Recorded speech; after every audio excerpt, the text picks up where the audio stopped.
back in 2019, both Warren Buffett and Bill Gates got together and unanimously decided that the ultra rich need to pay more in the ways of taxes and other fees, more so than the rest of society. Warren Buffett himself is worth about 80 billion. Bill Gates is worth about 95 billion. That is a lot of money, and I don't like rich people. Anyone that's listened to any of my podcasts or knows me personally knows I hate rich people. I don't like their entitlement or their privilege or the fact that they use their money to both influence and buy people off. But I do respect Warren Buffett and I do respect Bill Gates, especially for the fact that they think they themselves and other rich people like them should be taxed heavily.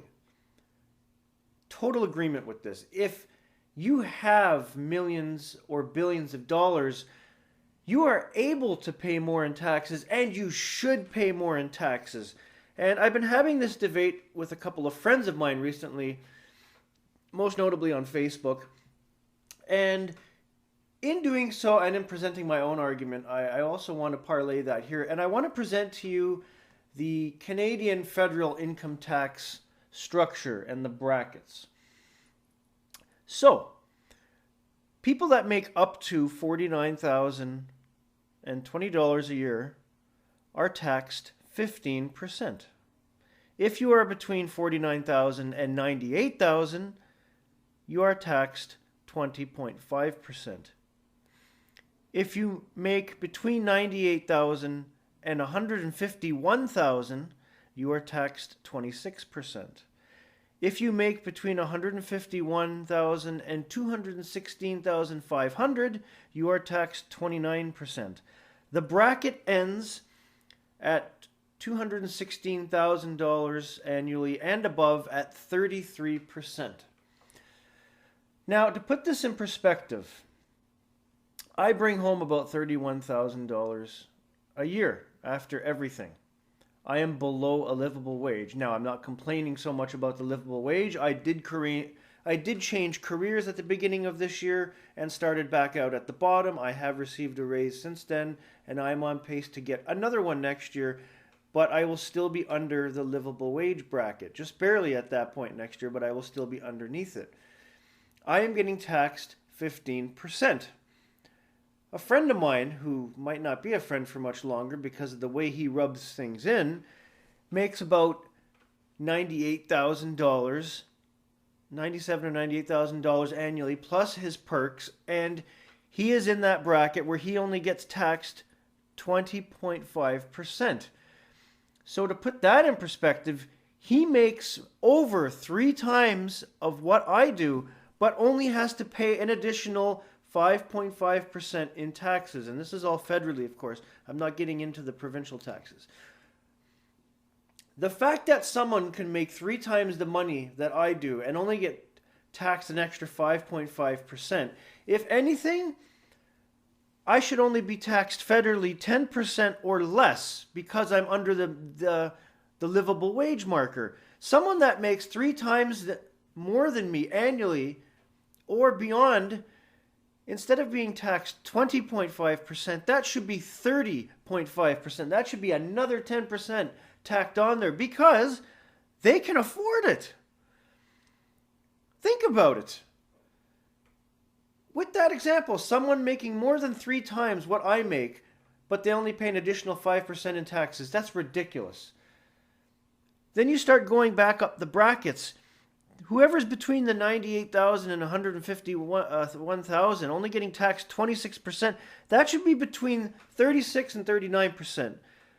And anywhere from $151,000 and up, merge those 2 brackets and put it to 40%. And then when you get into the 7 figures, create a new bracket for 7 figures, which is 45 to 50%. They can afford it.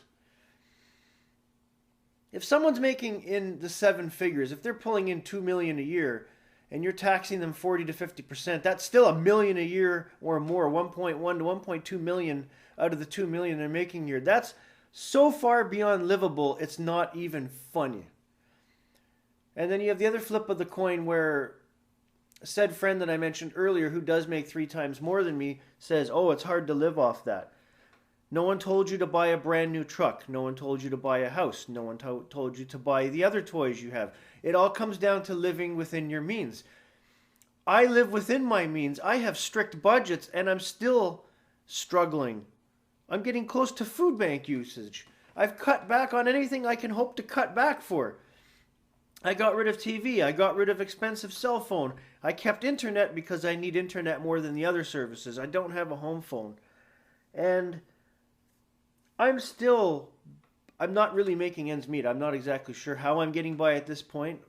Maybe divine intervention, but I'm not that lucky. But I'm sorry, if you make a certain amount of money and you have that kind left over, you can definitely live within your means. It's not a question of living within your means. If you make those amounts in the 6 figures or in the high 5 figures, you need to be taxed a hell of a lot more heavy than me. Why should my tax not go down when I'm not making enough to survive according to numbers and statistics? Why should I be taxed the same rate? Why should someone that makes 3 times more than me only pay an additional 5% when they can afford a lot more? And then use that money to go back into services to pay for services that we all enjoy so that poor people like me don't have to pay extra for said services. You should be taking from the rich that can afford to pay for all this rather than screwing over the poor at every opportunity. I'm not so mad at rich people as I am at governments that let the rich get away with it, but the rich could just as easily say, you know, this isn't fair, maybe we should give a little bit more, like what Warren Buffett and Bill Gates are doing. But unfortunately, most rich elites opt to stay as rich elites on the backs of people like me. They don't care about us. They don't care about anybody but themselves and their high dollar amounts. And it's just, man, drives me freaking crazy. Drives me crazy. That's all for today. Have a great day, everybody.